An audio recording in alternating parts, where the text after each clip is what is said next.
Jésus-Christ qui est le Maître, nous sommes venus encore pour rendre gloire. C'est temps favorable que Dieu nous a donné pour que nous puissions comprendre encore les Écritures. Nous allons prier pour commencer notre culte. Prions le Seigneur. Notre Père qui est dans le ciel, je m'incline devant ta face.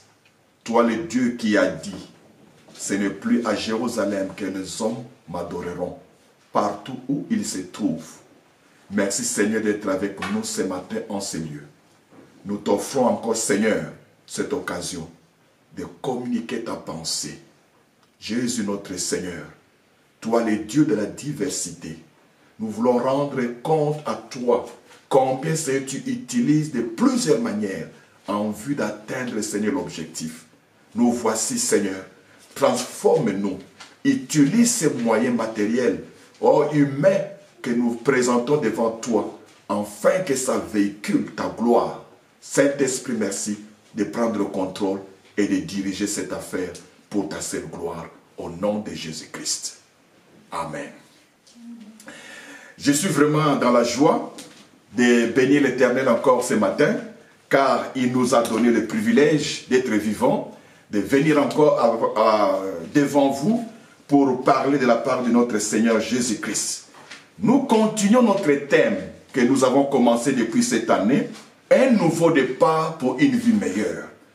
La vie meilleure que nous faisons allusion, ce n'est pas une vie meilleure définie par rapport aux hommes, par rapport aux critères humains, mais c'est défini par rapport aux critères divins. C'est Dieu qui nous a appelés à vivre en paix, à vivre dans l'abondance, à vivre dans la quiétude, car il est venu pour briser les jougs. Il est inconcevable de parler que Dieu nous a délivrés de la servitude si notre vie ne reflète pas cette quiétude que Dieu est venu nous apporter. Et nous avons prié le Seigneur, comme nous l'avons commencé dans le livre de Malachie chapitre 4. Pour ceux qui adorent le Seigneur, ils sauteront de joie. La lumière où le soleil de justice se lèvera avec la guérison. Ils fouleront aux pieds leurs ennemis. Et nous voulons déclarer cette année, Seigneur, nous voulons connaître une expérience d'un nouveau départ. Une expérience d'un nouveau départ. Et nous avons expliqué ce que le Saint-Esprit nous a parlé. Nous avons parlé la fois passée en termes de nouvelles stratégies. Aujourd'hui, nous voudrions continuer dans un nouveau départ avec le sujet intitulé « Servir Dieu autrement ». Nous allons lire dans le livre des Actes des Apôtres, chapitre 18, le verset 10 à 13. Actes des Apôtres, chapitre 18. Je vais lire dans ma version Louis II. Nous bénissons ce Dieu grand qui veut bien que nous expérimentions quelque chose de nouveau au cours de cette année 2022. Et nous le croyons que cette grâce qui nous a faite de connaître ces choses arrivera ainsi. Écoutons, dans Actes des Apôtres, chapitre 18, je vais commencer le verset 12 au verset 14. Du temps que Galion était proconsul de l'Achaïe, les Juifs se soulevaient unanimement contre Paul et les menèrent devant le tribunal en disant « Cet homme excite les gens à servir Dieu d'une manière contraire à la loi. » Le verset 13 « Cet homme excite les gens à servir Dieu d'une manière contraire à la loi. » Et Paul allait ouvrir la bouche lorsque Galion dit aux Juifs, s'il s'agit de quelque chose d'injustice ou de quelque méchanceté d'action, je vous écouterai encore comme raison aux Juifs. Ça, ce n'est pas intéressant pour nous. C'est le verset 13 qui tire notre sujet. Cet homme nous excite à servir Dieu autrement, contraire à la loi, pour compléter sa phrase. Servir l'Éternel autrement. Nous sommes en train de définir un nouveau départ, une nouvelle compréhension de servir Dieu. Oh Seigneur, fais-nous grâce ce matin de comprendre encore ces mystères que Jésus-Christ est en train de nous apprendre aujourd'hui. Servir Dieu autrement. Qu'est-ce que ces frères veulent nous apprendre encore ce matin? Nous voudrions simplement comprendre que nous avons un Dieu de la diversité. Quand vous lisez dans 1 Corinthiens chapitre 12, le verset 4 au verset 17, la Bible décrit le Seigneur qu'il n'y a qu'un seul Dieu, mais plusieurs opérations. Il n'y a qu'un seul esprit, mais avec plusieurs manifestations. Si servir Dieu autrement, et dans la provision que Dieu lui-même est en train d'inspirer, afin que chacun comprenne qu'est-ce que Dieu attend de lui. Prière de lire avec moi 1 Corinthiens 12, verset 4 au verset 7. Il y a diversité de dons, mais le même esprit.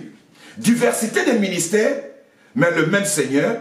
Diversité d'opérations, mais le même Dieu qui opère tout en tous et à chacun la manifestation. Aujourd'hui, nous ne parlons pas encore de la manifestation. Je vais introduire sur la diversité d'opérations. Servir Dieu autrement est une des provisions dans la diversité. Servir Dieu autrement. Les Juifs se soulevèrent contre Paul parce que Paul avait amené une nouvelle façon de servir Dieu. N'est-ce pas que vous savez que nous servons Dieu autrement aujourd'hui? Nous ne suivons plus ce que la loi parle. Nous ne suivons plus les rites et traditions. Nous ne suivons plus le culte juif pour nous les chrétiens aujourd'hui. N'est-ce pas, c'est déjà servir Dieu autrement? Nous sommes déjà dans cette nouvelle alliance que les gens ont compris que Paul était en train d'introduire la nouvelle façon de servir Dieu. Et vous avez votre façon de servir Dieu depuis un certain moment. Cette année, le Saint-Esprit mairait vous inspirer quelque chose, de tirer dans son bécaille, dans son gibecière, où il met toute la provision, afin que vous puissiez le plaire. Le Dieu de la diversité. Servir Dieu autrement. Nous allons commencer pour comprendre d'abord le service de Dieu. Qu'est-ce que signifie travailler pour Dieu, servir Dieu? Et quel est ce premier service que Dieu attend de nous? Peut-être que ça sera une surprise pour plusieurs ce matin. Quand je parle de servir Dieu, tout le monde du coup voit déjà apôtre, prophète, celui qui fait l'accueil, et intercesseur, les services que nous connaissons d'habitude. Mais le Saint-Esprit m'a ouvert les yeux de comprendre le premier service à rendre à Dieu. J'étais merveilleux. Et je me suis dit, Seigneur, nous avons vraiment besoin de cette connaissance, afin que les gens te servent comme tu attends qu'ils fassent pour te donner gloire. Le premier service de Dieu que Dieu nous appelle aujourd'hui à connaître, peut-être à rappeler à certains, dans Luc, dans Jean chapitre 6, le verset 27, découvrons ensemble. Jean chapitre 6, le verset 27. Écoutez comment Jésus-Christ définit les services à son Père. Jean chapitre 6, le verset 27. Bien, pour comprendre le contexte, il est avantageux que je commence au verset 26. Il est écrit, Jésus leur répondit, en vérité, je vous le dis, vous me cherchez, non pas parce que vous avez vu des miracles, mais parce que vous avez mangé des pains et que vous avez été rassasiés. Écoutez le verset 27. Travaillez, non pour la nourriture qui périt, mais pour celle qui subsiste pour la vie éternelle, que le Fils de l'homme vous donnera, car c'est lui que le Père, que Dieu a marqué de son sceau. Ils lui dirent, que devons-nous faire pour faire les œuvres de Dieu?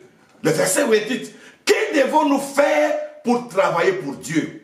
Que devons-nous faire pour faire les œuvres de Dieu? Tu te poses la question, comment servir Dieu? Aujourd'hui, le Saint-Esprit va te répondre à cette question-là. Les disciples ou la foule a posé la question, que devons-nous faire pour faire les œuvres de Dieu. Celui qui fait les œuvres de Dieu est son serviteur. Et quel est ce service que Dieu attend de toi aujourd'hui, ce matin? Écoutez,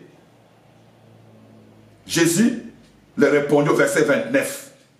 L'œuvre de Dieu, c'est que vous croyez en celui qui l'a envoyé.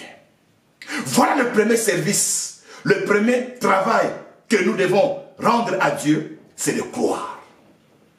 Quand tu crois en Jésus-Christ, automatiquement tu es enregistré dans le service de Dieu. Ce n'est pas moi qui l'interprète et qui donne un sens. Jésus leur répondit, l'œuvre de Dieu, c'est que vous croyez en celui qui l'a envoyé. Quel miracle fais-tu donc, lui dirent-ils, afin que nous le voyons et que nous croyons en toi. Que fais-tu? Nos pères ont mangé la manne. En lisant ces textes, ça m'a rassuré. Qui est serviteur de Dieu? Quiconque croit en Jésus-Christ sert Jésus, sert Dieu. Donc, le premier serviteur de Dieu, c'est celui qui croit en Jésus. Croire en Jésus est un service que Dieu te payera. Alléluia. Quand tu crois en Jésus-Christ, tu es en train de servir Dieu.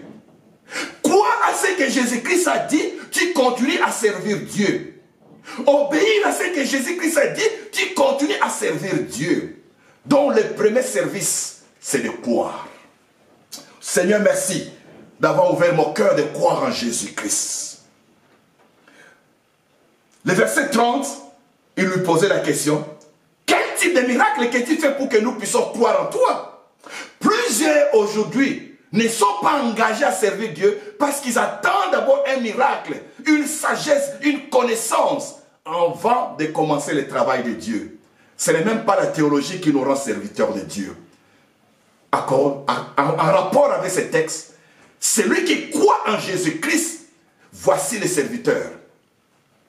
Et si tu continues à croire à ce que Jésus-Christ a dit, tu continues à servir Dieu sur la terre. Alléluia.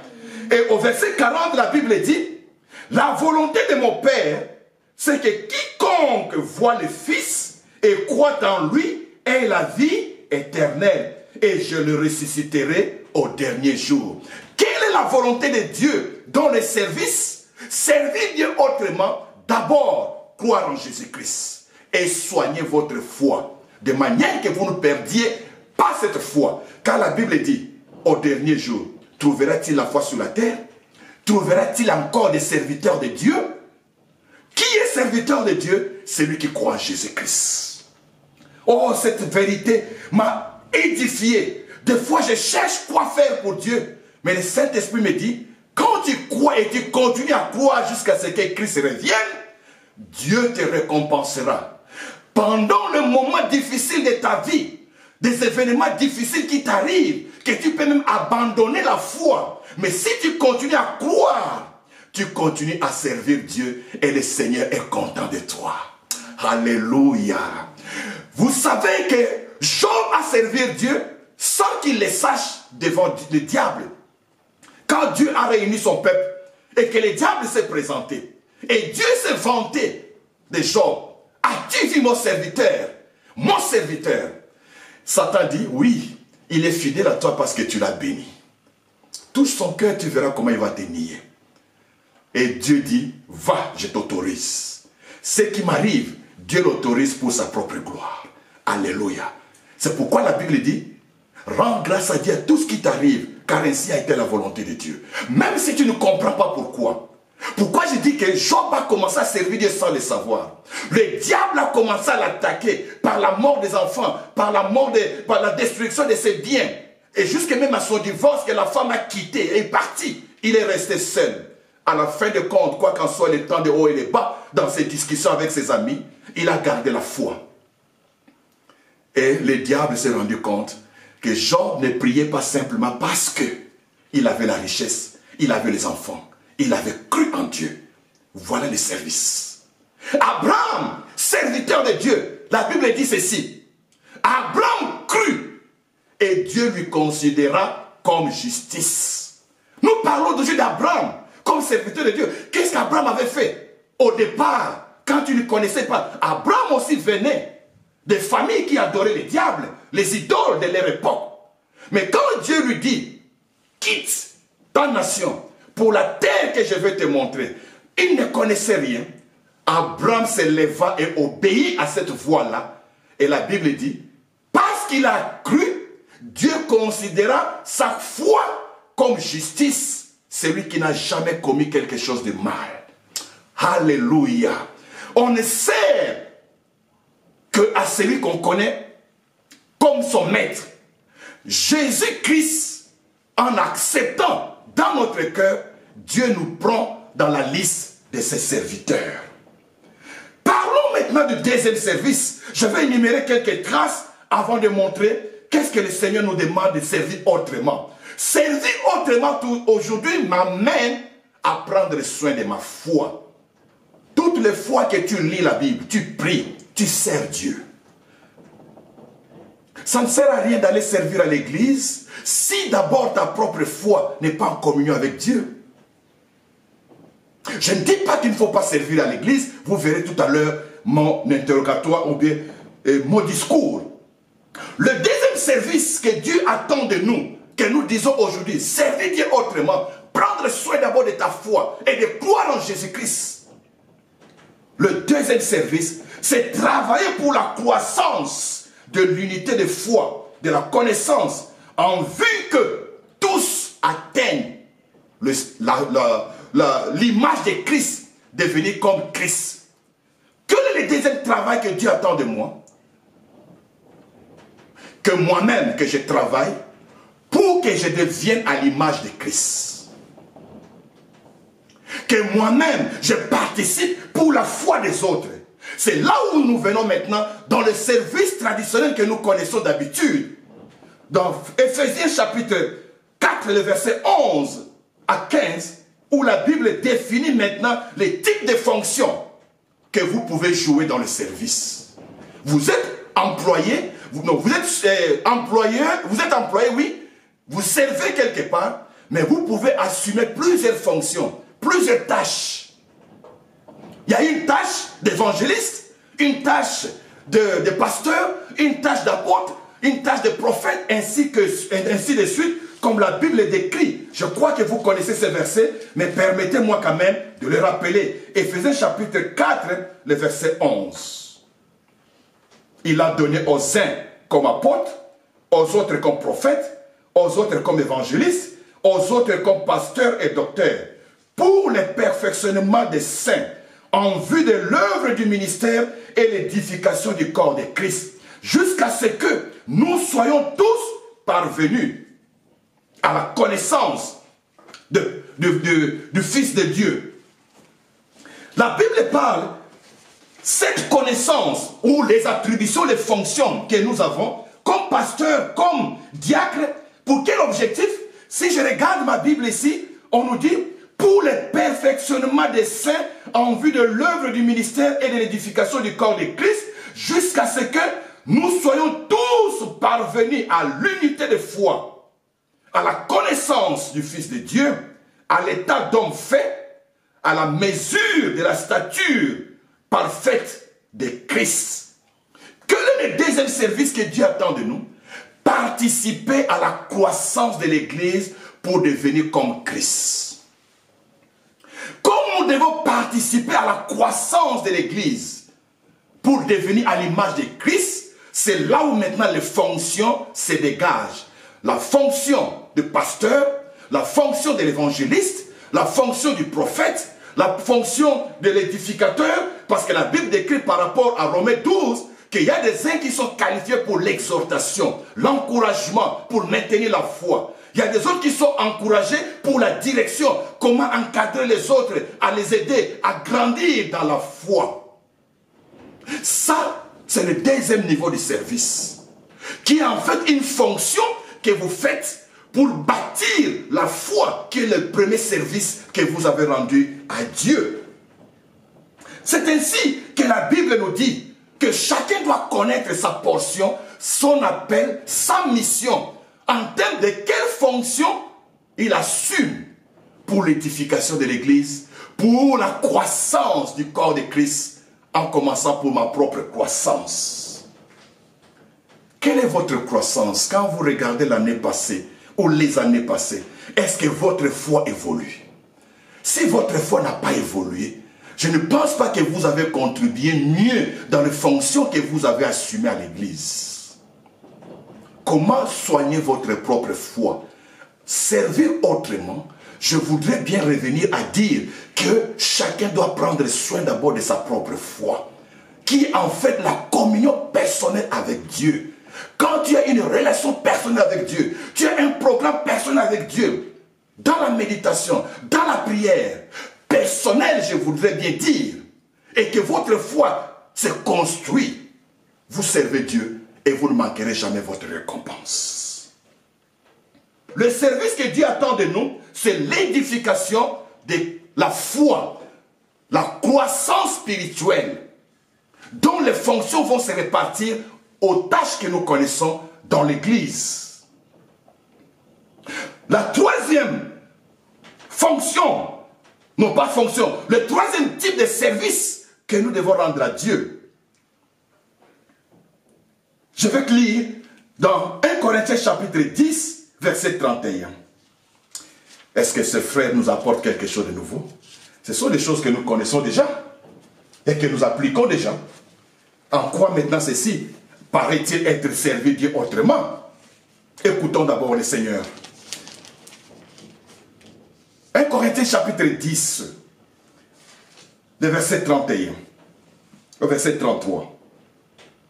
Soit que vous mangiez, soit que vous buviez, soit et tout ce que vous fassiez quelque chose autre, que vous fassiez quelque autre chose, faites tout pour la gloire de Dieu. Quel est le troisième domaine du servir Dieu? C'est tout ce que vous faites dans la vie. Sert Dieu. Si du moins, ça donne gloire à Dieu.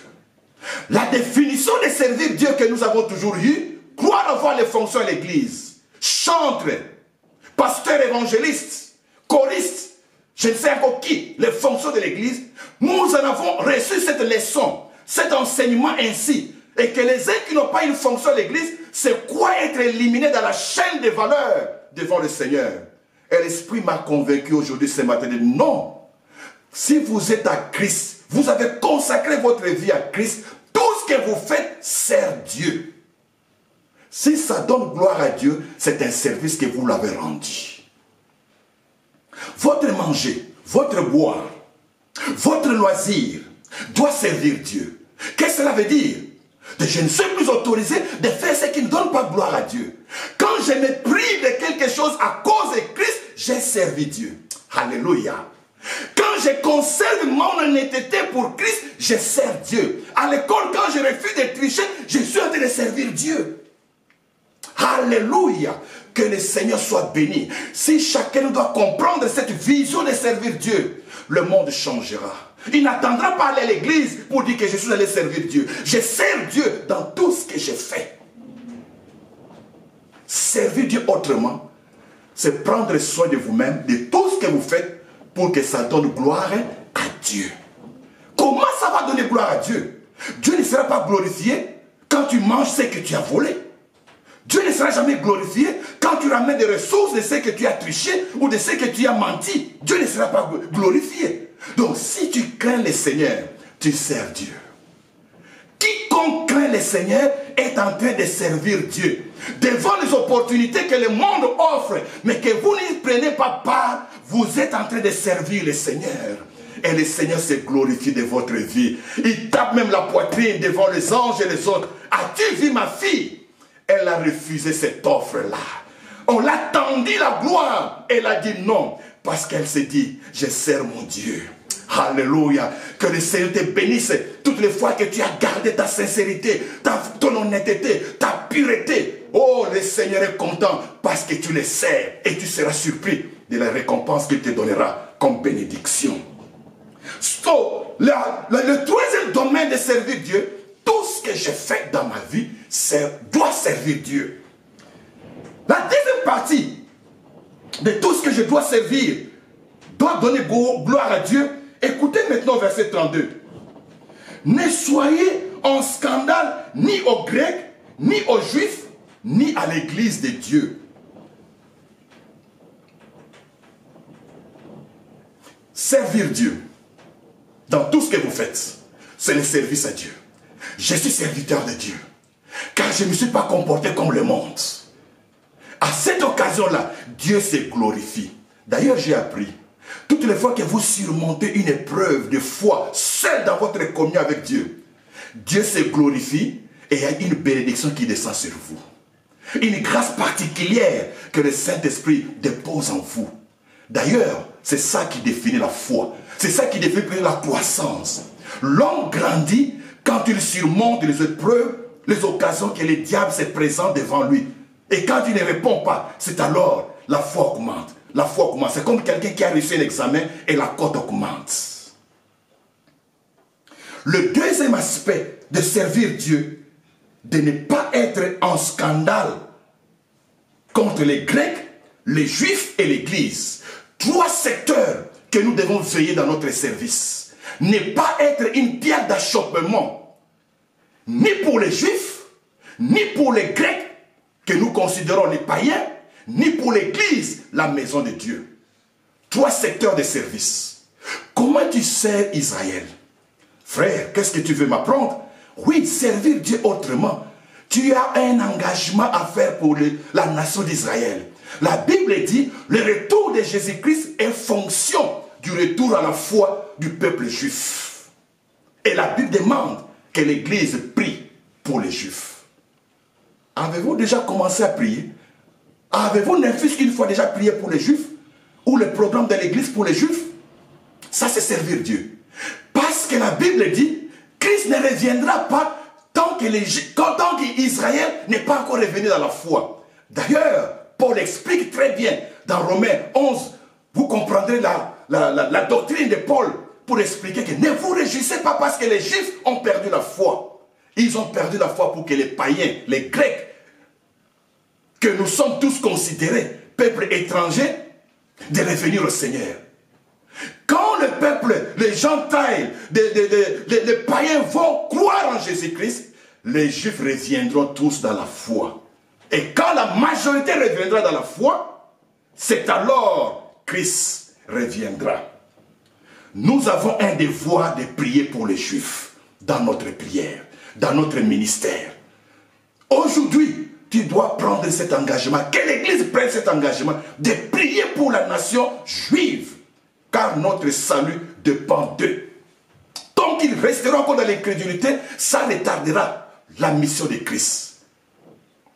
Priez pour les Juifs, car notre salut en dépend. D'ailleurs, vous savez, la Bible dit, selon les études, l'interprétation de la Bible, le retour de Jésus, il posera les pieds sur le mont d'Olive, qui est physiquement en Israël, où tous yeux le verra, celui-là. Mais physiquement, il descendra en Israël. Si nous considérons Malachie. Deuxième catégorie de personnes qu'il faut servir Dieu, les Grecs, ici que nous considérons les païens. Mais comment servir les Grecs? Est-ce qu'il faut-il que j'obéisse aux païens? Non. La Bible dit, ne soyez pas une pierre d'achoppement pour les Grecs. Il y a plusieurs, par leur comportement, ont rendu incrédules les païens pour croire en Jésus. Tu n'as pas servi Dieu. Si ta marche a rendu incrédule un païen, tu es en train de marcher à l'encontre de la volonté de Dieu qu'il attend de toi. C'est ça que la Bible parle. Lisons dans Matthieu chapitre 23, verset 13. Qu'est-ce que le Saint-Esprit a parlé de la part du Père à travers Jésus-Christ? Matthieu chapitre 23, verset 13.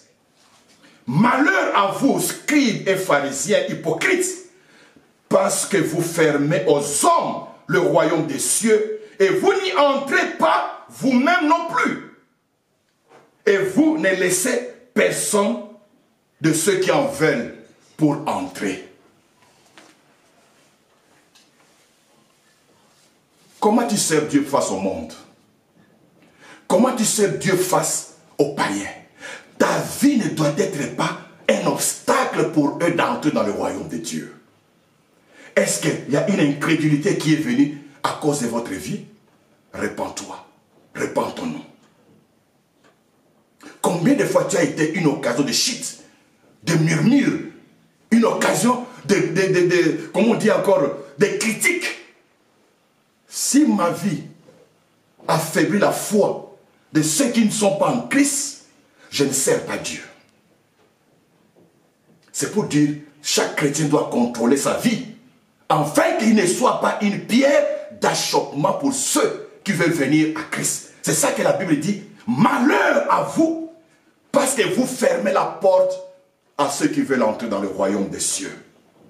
Et vous-même, vous n'y entrez pas. Et vous ne laissez pas ceux qui veulent entrer. Mon frère et ma soeur, est-ce que ta vie n'est pas une occasion de chute de ce que tu fais? Si tu contrôles ta vie dans ta croissance avec Dieu, tu ne seras pas une chute et Dieu sera content que réellement, mon fils, tu es réellement celui à qui je fais confiance. Et vous comprenez bien que la première partie de notre découverte, mon premier service est de croire et de continuer à obéir aux paroles de Jésus-Christ. Si je soigne correctement ma foi, je sers Dieu plus que celui qui remplit tous les stades sans que quelqu'un soit converti. La deuxième chose que je dois prendre en charge, de ne pas être une pierre d'achoppement pour les païens.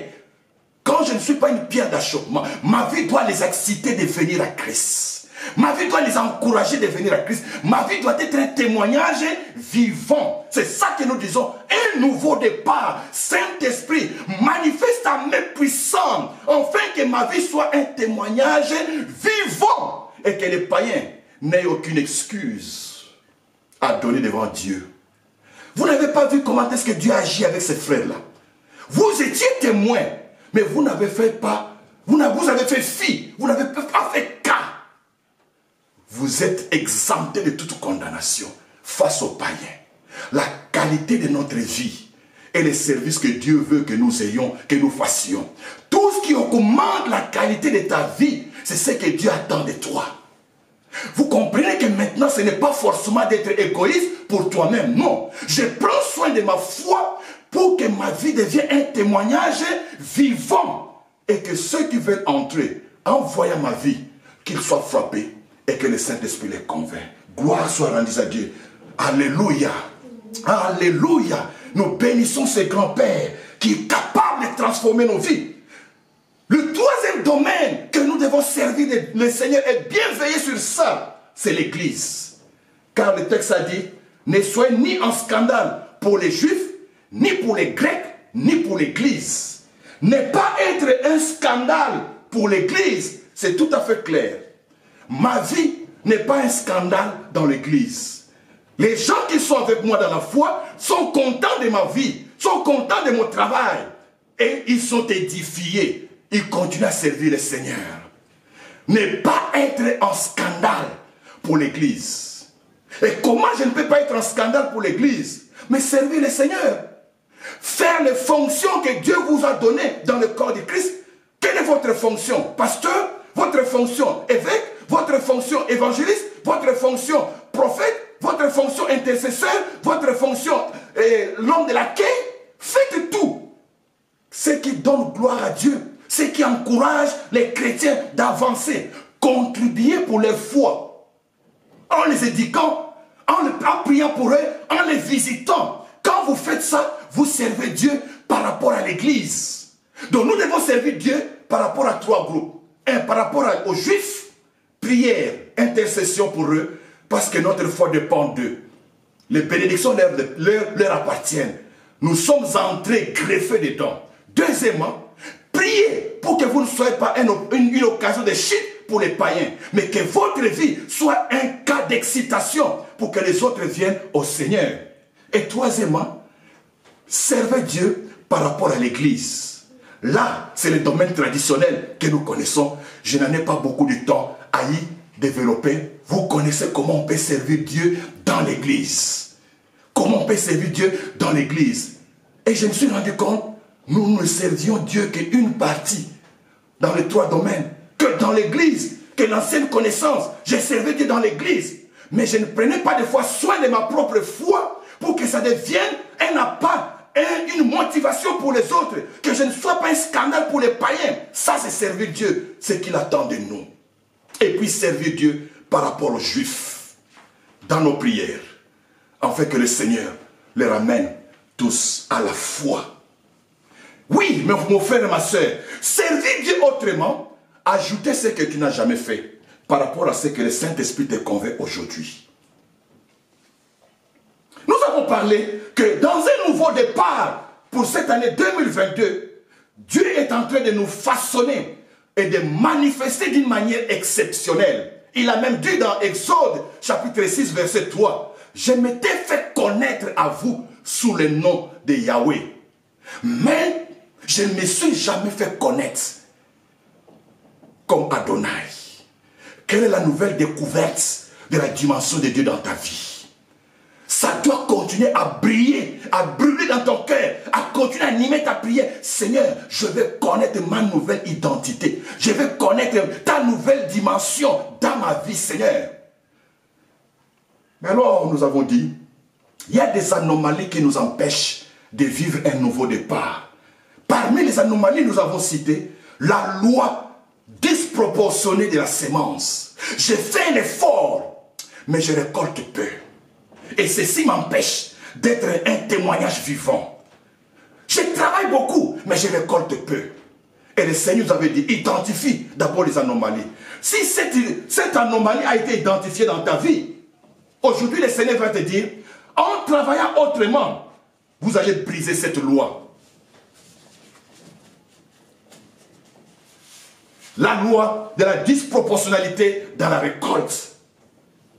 Et nous avons lu ensemble avec vous Agé chapitre 1, verset 5. J'aimerais revenir encore à ça. Agé chapitre 1, verset 5 et au verset 11. Écoutez ce que le Saint-Esprit nous avait dit. Nous faisons un effort, mais nous récoltons peu. Cette loi doit être brisée. Ce n'est pas parce que c'est écrit que ça doit arriver en vous. Non.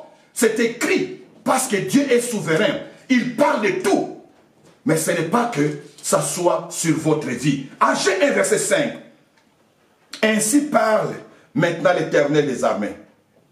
Considérez attentivement vos voies. Et remarquez, vous semez beaucoup et vous recueillez peu. Vous mangez, vous n'êtes pas rassasié.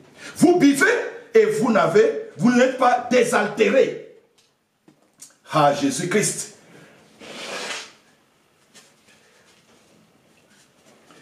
Dieu est grand. Il nous demande de considérer attentivement d'abord nos voies, notre vie. Ne soyez pas toujours occupés pour les autres. Considère ta vie, comment est-ce qu'elle marche. C'est ça que nous avons dit même. Remarque un peu quel est le rythme de la progression de ta foi. L'année passée, cette année, comment est-ce que ça évolue? Est-ce que ça évolue correctement ou pas? Considérez attentivement vos voies. Avez-vous déjà réfléchi sur votre vie? La Bible dit, considère. Qu'est-ce que tu vas remarquer? Je fournis beaucoup d'efforts, mais je récolte peu. Je travaille beaucoup, mais je gagne un petit salaire de misère. Il y a quelque chose qui ne marche pas. Si c'est ça qui s'applique dans votre vie, le salaire est comme celui qui est à gage, tombe dans un sac percé. À peine que vous recevez un bon salaire, c'est la maladie qui arrive. C'est l'accident qui arrive, c'est le vol qui arrive. Et finalement, vous vous retrouvez mais vide. Et la première anomalie, nous avons parlé de briser cette loi de répétition. Une fois, on peut comprendre. Quand ça revient d'habitude, il faut briser cette loi-là et réclamer la restitution au nom de Jésus-Christ. Ceci ne peut être possible que si vous avez réfléchi de connaître comment les choses se passent dans votre vie. Ainsi par l'Éternel des armées, considérez attentivement vos voies. Montez sur la montagne, apportez du bois, bâtissez la maison. J'en aurai la joie et je serai glorifié, dit l'Éternel. Vous comptiez sur beaucoup et vous avez reçu peu. Vous comptiez sur beaucoup. Beaucoup des amis devaient être qui sont gentils avec vous. Mais quand le problème vous est arrivé, personne n'a porté la main sur votre cas, à considérer votre vie. Il y a quelque chose. Vous l'avez rentré chez vous, mais j'ai soufflé dessus. Même ce que vous avez déjà reçu, j'ai soufflé dessus pour que vous ne gardiez pas. Oh Seigneur, aide-moi à identifier qu'est-ce qui ne marche pas dans ma vie. Oui, Père, je me sens comme si je suis sous cette loi-là de l'effort sans le résultat proportionné. Je dépense beaucoup, mais je récolte peu. Il continue. Pourquoi? Dieu donne lui-même la réponse. Dit l'Éternel des armées, à cause de ma maison qui est détruite, tandis que vous vous empressez chacun pour sa maison. Vous avez abandonné ma maison et vous vous investissez que pour vos affaires. Voici ce qui vous arrive. Vous sémez beaucoup, vous récoltez peu parce que vous avez négligé ma maison. Vous avez négligé mon travail. Vous avez négligé la foi. Vous savez, il y a des travails, des boulots, des promotions qui peuvent te donner la gloire, mais qui devient un piège de l'ennemi. Est-ce que vous aurez toujours le temps pour Dieu? Est-ce que vous aurez toujours le temps pour la parole de Dieu? Est-ce que vous aurez toujours le temps pour méditer alors que le travail vous absorbe et tout? Il faut savoir, la Bible dit, ce n'est que les violents qui s'en emparent. Dans ces moments qu'on m'absorbe tout le temps dans mon travail, je dis j'en ai besoin aussi, mais moi aussi je ne lâcherai pas. Dans mes heures libres, je vais récupérer le temps pour que je ne laisse pas Dieu dehors. Si tu laisses Dieu dehors, tu tomberas dans la loi. Dépenser plus et récolter peu. Sur les pays, sur les montagnes, sur les blés, sur le mou, sur l'huile, sur ce que la terre peut rapporter, sur les hommes, sur les bêtes et sur tout le travail de vos mains. Pourquoi vous avez abandonné ma maison? Vous avez abandonné le premier service de Dieu. Quel est le premier service de Dieu? La foi en Jésus. Parce que vous avez du boulot, je n'ai plus besoin de Dieu. Le Seigneur va vous ramener à cette loi-là. Parce que vous avez abandonné la maison de Dieu. Vous avez abandonné les services de Dieu. Le Seigneur va vous ramener dans cette loi-là. Vous faites un effort d'étude, mais vous ne gagnez pas. Aujourd'hui, vous allez prendre du dessus du Seigneur. Quoi qu'en soit mon temps, même de veiller, je vais récupérer le temps pour bâtir la maison de Dieu, pour servir Dieu sur la foi, sur ma foi, sur l'obéissance à la parole de Dieu, sur la croissance de l'Église, à participer sur le travail de l'Église pour la croissance de l'Église. Et Dieu veillera sur votre vie. C'est ainsi que le Seigneur nous dit aujourd'hui, donnez à Dieu vos ressources pour bâtir l'œuvre de Dieu. Et le Seigneur brisera la loi de l'effort sans résultat. Investissez dans l'œuvre de Dieu. Il bénira le travail de vos mains. Car si le Seigneur souffle dans tout le travail de vos mains, vous allez travailler, mais vous allez gagner peu. C'est ça que les Écritures disent. Aujourd'hui, nous sommes venus pour briser cette loi de la dépendance. Juste ce matin que le Saint-Esprit m'a parlé sur cette affaire. Plusieurs vivent la loi des miettes.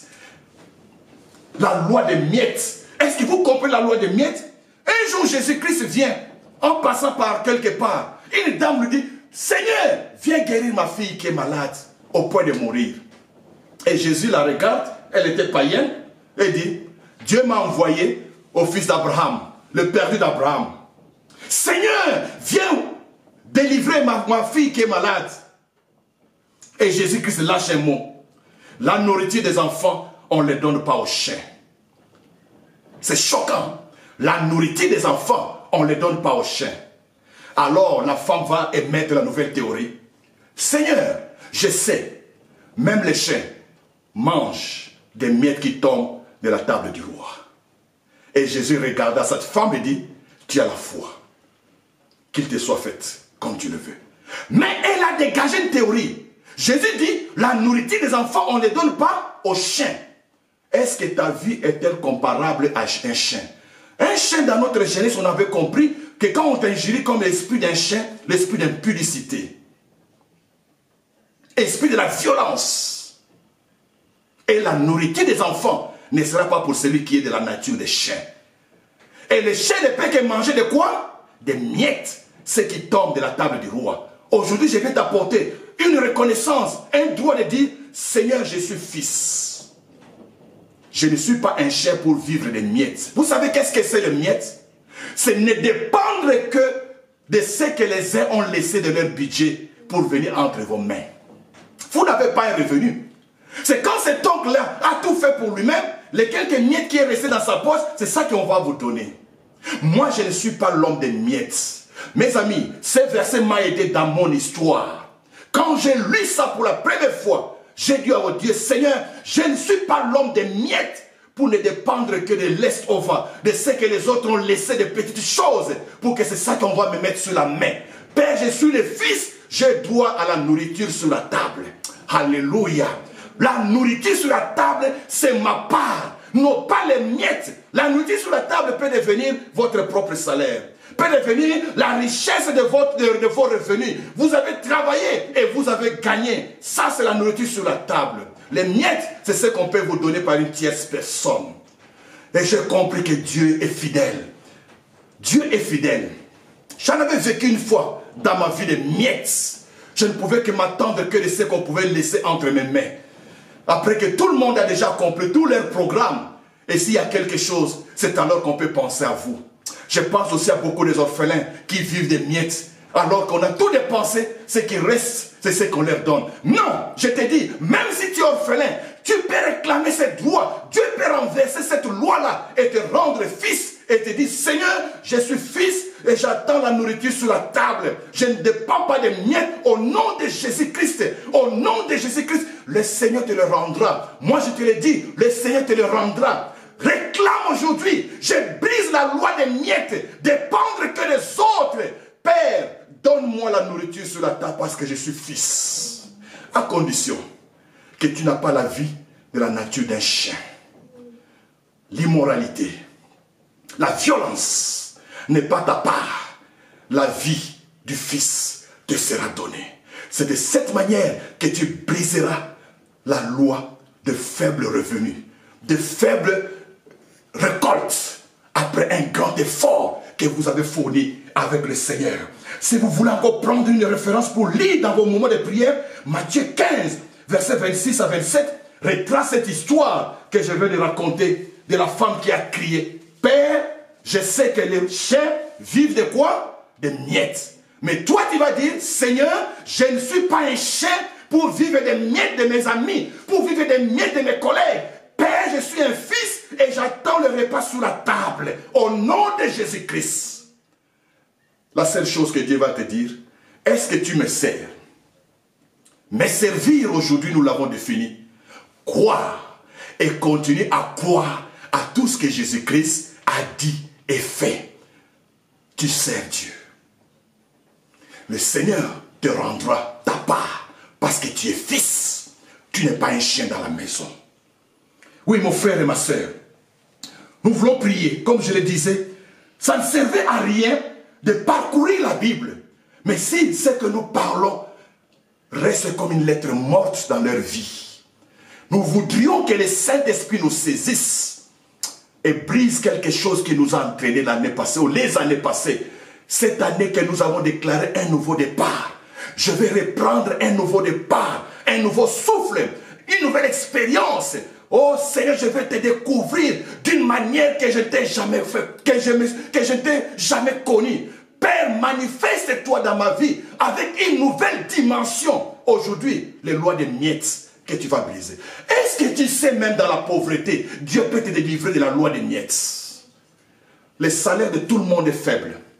Dieu peut te délivrer de la loi des miettes. Je te le dis au nom de Jésus-Christ. L'économie ne peut pas imposer Dieu silence dans la vie des gens. Est-ce que tu sais que même pendant la crise ici, il y a des gens qui ont fait des avantages. Il y a des gens qui ont fait des profits, je voulais dire, qui ont fait des bénéfices. Non, la crise peut être une opportunité pour toi de quitter la loi des miettes pour la loi de la nourriture sur la table. Nous allons prier pour dire à Dieu, Seigneur Jésus-Christ, je viens devant toi aujourd'hui de comprendre que croire est le premier travail que tu attends de moi. Croire. Est-ce que mon frère, as-tu la foi? N'est-ce pas que tu continues encore à douter jusqu'aujourd'hui? Est-ce que c'est encore possible? Ce n'est pas simplement ce que les hommes ont dit. Ce n'est pas que les hommes ont fait des constructions pour simplement alléger, apaiser. J'étais choqué un jour, une sœur après une bonne prédication dit « Oh, merci beaucoup de nous avoir donné ces encouragements pour que nous nous sentions à l'aise alors que rien ne changera. » Oh Seigneur Jésus-Christ, pardonne, parce que ces gens ne comprennent pas que le premier travail, c'est de croire. Oui Seigneur, je crois au miracle. Je crois à tout ce que Jésus-Christ a déclaré. Je crois qu'il est le Fils de Dieu. Je crois que rien n'est impossible à lui. Je crois, Seigneur, que mon corps est le temple du Saint-Esprit. Père, je me consacre à toi. Merci de me pardonner où j'étais faible, Seigneur. Où la nature du chien a été manifestée au cours de mes conduites, Seigneur. Je viens dans le sang de Jésus pour que tu me pardonnes, tu me laves. Maintenant, Seigneur, que tu me laves, c'est de toute impureté. Je prends le droit du Fils. Car j'ai accepté Jésus comme mon Seigneur et Sauveur. Il règne dans ma vie. Père, j'ai droit à la nourriture des enfants. Seigneur, aujourd'hui, je déclare, la loi des miettes n'a plus de pouvoir dans ma vie. La loi des forts, avec peu de résultats, n'a plus d'effet dans ma vie. Parce que Seigneur, je m'occupe de ce que tu me demandes de faire. S'occuper de ta maison, de ton œuvre, qui est d'abord ma foi et qui est la foi des autres. Père, je participe dans tout ce qui s'est fait dans l'église, dans mes offrandes, dans mes dîmes. Seigneur, je te rends grâce parce que c'est ce que tu me demandes de faire. Je viens au nom de Jésus briser la loi des miettes au nom de Jésus-Christ. Je renverse et menace au nom de Jésus cet esprit de chasseresse qui a balayé mes affaires. Au nom de Jésus, arrête-toi, restitue dans ma vie toute la bénédiction, tout le revenu, car je suis de Dieu et je suis le Fils. Seigneur, cette femme a reçu à cause de son insistance. Nous croyons Jésus. Quand nous reconnaissons notre droit, tu nous le donnes. La femme a réclamé le droit de chair, mais moi aujourd'hui je réclame le droit du Fils. Parce que tu me dis, à quiconque il a reçu, Dieu l'a donné le pouvoir de devenir enfant de Dieu. Je suis fils, je ne suis plus Seigneur de chair. Merci Père de toute la bénédiction du Fils dans ma vie. Que maintenant Père, le travail de mes mains produiront assez pour que j'aie de l'abondance en investissant dans ton travail et donner gloire à ton nom. Je bénis ton nom Seigneur de ce que tu as fait. Nous rendons gloire parce que tu es le même hier, aujourd'hui et éternellement. À toi seul soit la gloire de nous avoir libérés de cette loi de faibles revenus, de faibles résultats, de la loi des miettes. Merci Jésus-Christ de me réjouir comme fils dans ta maison. Que tu sois béni. Soutiens ma foi Seigneur. Soutiens ma participation à l'église. Oh Dieu, je n'aimerais plus être une pierre d'achoppement pour les païens. Père, je ne vais pas fermer la porte des païens pour revenir à Christ. Permets, Père, que je ne sois pas un sujet de scandale dans ma foi. Aide-moi, Jésus, au nom de Jésus-Christ. Seigneur, je prie pour les Juifs, afin que tu les ramènes dans la foi. Merci, Père, de veiller sur leur foi. Oh, Jésus-Christ, nous croyons que le sang de Jésus-Christ coule en Israël, afin que leur incrédulité tombe et qu'ils reviennent à toi. À toi la gloire de ce que tu as déjà fait et de ce que tu continueras à faire. Au nom de Jésus, nous t'avons ainsi prié. Amen.